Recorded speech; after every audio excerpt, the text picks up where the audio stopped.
Ljósmyndun orðin sjálfsagður hlutur í dag en var það ekki þegar íbúar á dvalarheimilinu Hlíð ólust upp. Þeir eldri eiga því skýrari minningar fyrstu myndatökurnar sem þeir fóru í heldur en æska dagsins í dag. Við skulum kíkja inn fyrir. Komið allir kaprísveinar, komið sláið mig hring, meðan ég mitt kveðja. Manstu eftir því þegar fyrst var tekið mynd af þér og já, hvernig? Já, ég man eftir því. Já. Já. Hvar var svo mynd tekin? Hérna á Akureyri. Hérna á Akureyri? Já. Af þá allir í fjölskyldunni eða? Nei, það var bara ég og systir mín. Sem fóru þá í myndatöku? Já. Já.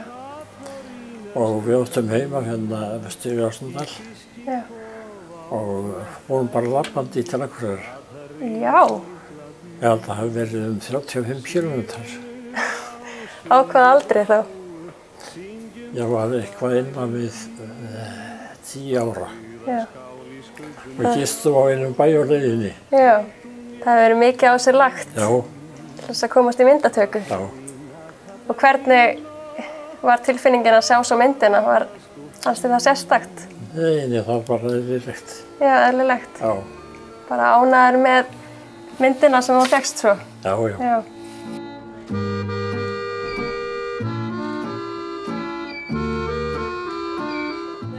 Já, þegar ég fór beinlínis í myndatöku, þá var ég nú held í 9 ára gömul. Já. Og þá kom vestur Íslandingur til Akureyrar sem vildi fá að sjá mig og systur mína. Já. Hann hafði verið í bréfasambandi við mömmu á Kristusarli. Hún var dáin en hann sendi okkur alltaf einhverju sendingar og bréf.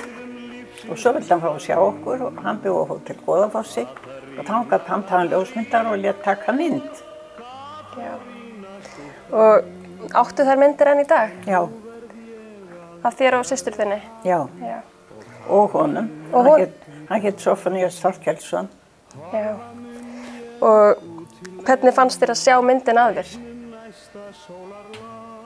Mér finnst hún miklu betri í dag heldur en mér fannst þá. Já, já. Fannst þér hún lýsandi fyrir þig? Já, hún var það. Ég var bara mjög eðlileg. Já. Já. Svolítið úfið hárið og greinilega alveg hreint út í tekinn. Var algengt að fjölskyldur færu í myndatökur á þessum árum? Nei, það var ekki algengt, en það var mjög algengt að það komu gestir og kannski hópar á einum svona bodybíl eða einhvern slíku og komu inn í kaffi á bæinn þar sem ég átti heima, Bjarnastaði. Svo þegar að búið var að gefa kaffi þá voru allir kallaðir út og tekin mynd, hópmynd. Já. Það fyrir framan húsið? Já. Já. Og ég á sko margar myndir svona sem eru teknar þannig á misjöfnu árabili. Já. En þegar að ég fór að hugsa að ég hefði nú ekki margar myndir hjá mér. Nei. En þessi var upp í hillu hjá mér og ákvaða að grípa hana með og vera að sjá hana. Þetta hópmynd sem tekin var 1947 úti. Já. Og þarna var gullbrúðkaup gamlu hjónanna fósturforeldra minna. Þetta aldrei flott og fjöldi fólks. Já, það var sjálfsagt yfir 100 manns. Hverju sitja, þetta fólk? Þetta eru gamlu hjónin, gullbrúðkaupshjónin. Já. Jón Martinsson og Vigdís Jónsdóttir, hét konan hans. Gaman að þessu. Þetta er falleg mynd.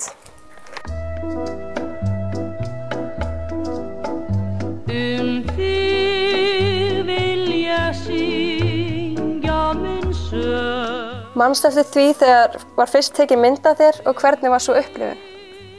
Sko ég man vel eftir því, þetta var 1985 sem myndin var tekin og ég hef líklega verið 5 ára gammal þá sko. Já. Og svo ég man það alveg mjög vel. Enda þekkti ég alltaf myndin alla tíð sko. Já. Og hvar var svo mynd tekin? Hún var tekin í Vestmannaeyjum af Kjartani Guðmundssyni ljósmyndara. Og fannst þér ekkert sérstakt að sjá myndina?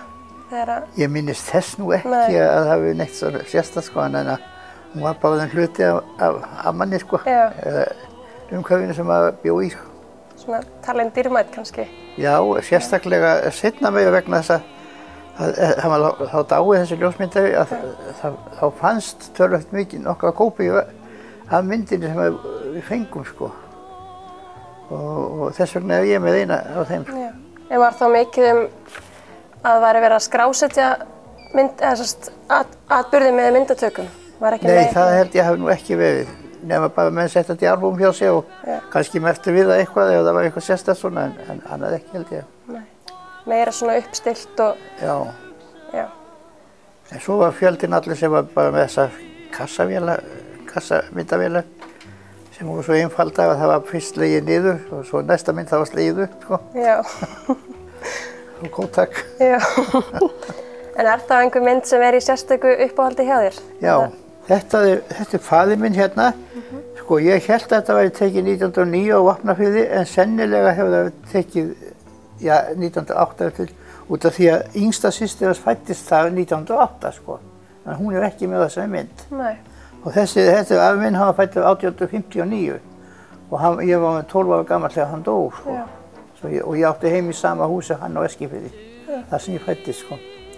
En þessi hérna, þetta er móðir Einars Braga rithöfunda, Borghildur Einarsdóttir, sko. Syns ég þau voru alls systkin, faðir minn og hún. Já. Þetta er ótrúlega og þetta er myndið sem ég held eiginlega mest upp á svona, sko. Já. Hugsa ég hljótt, verja nótt þig, aðeins þig, sér hvert andartak alveg þú ert mér í hug.